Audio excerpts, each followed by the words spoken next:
अरे अरे गौरा गौरा बताओ दिल के हाल।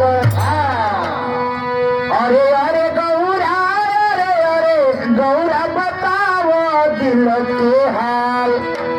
अरे कौन करना गौरा फुलवले बड़ू गाल। अरे कौन करना गौरा फुलवले बड़ू गाल।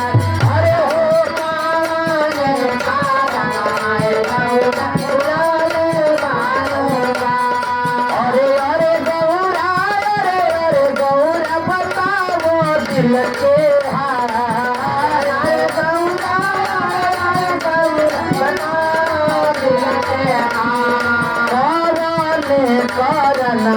गौरा फुलवले बड़ू गाल।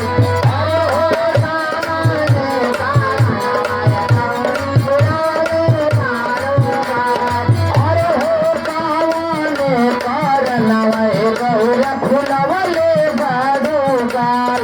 अरे हो कौन करना गौरा फुलवले बड़ू गाल। और दादा जी कहे कि मुंह फुला के बैठल बड़ू, का दिक्कत का परेशानी बा? हाँ जल्दी बताओ। अगला भाई ने कहा तनिका गौरा काहे तो हर मनवा बरुआइल रहता। गौरा काहे तो हर मनवा बरुआइल रहता। गौरा काहे तो हर मनवा बरुआइल रहता। गौरा पीसा तोने भंगिया मुझुराइल रहता। गौरा पीसा तोने भंगिया मुझुराइल रहता। गौरा पीसा तोने भंगिया मुझुराइल रहता। अरे गौरा बताओ दिल के हाल। गौरा बताओ दिल के हाल। अरे गौरा पूछी तो हमसे सवाल। अरे गौरा पूछी तो हमसे सवाल। अरे कौन करना गौरा फुलवले बड़ू गाल। अरे हो कौन करना गौरा फुलवले बड़ू गाल। ज्यादा भावे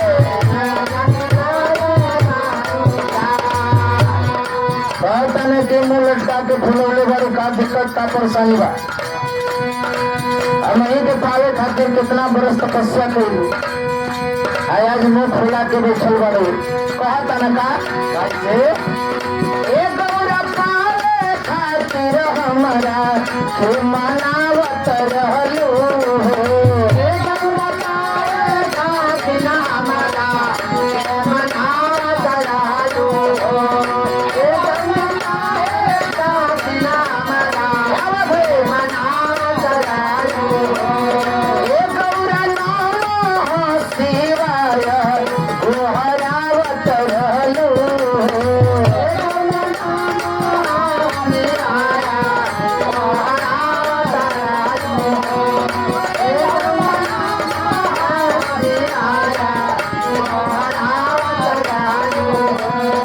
अरे गौरा बिगड़ल काहे चाल हो।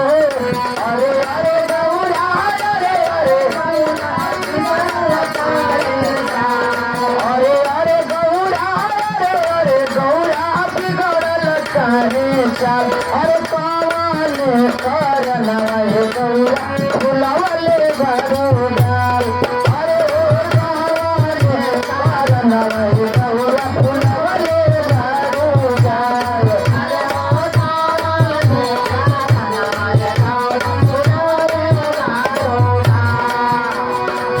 गौरा बाबू लाल मोहेंद्र खुशहाल बारे हो।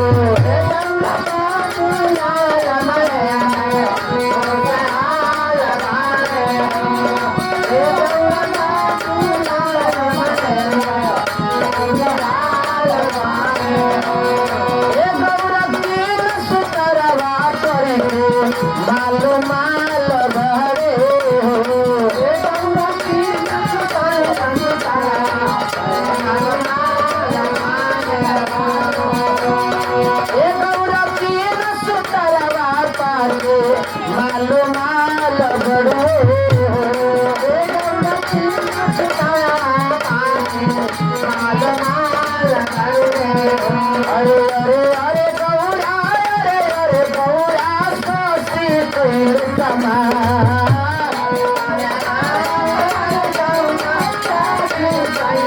अरे अरे गौरा सोची कोई कमा अरे कवले करन गौरा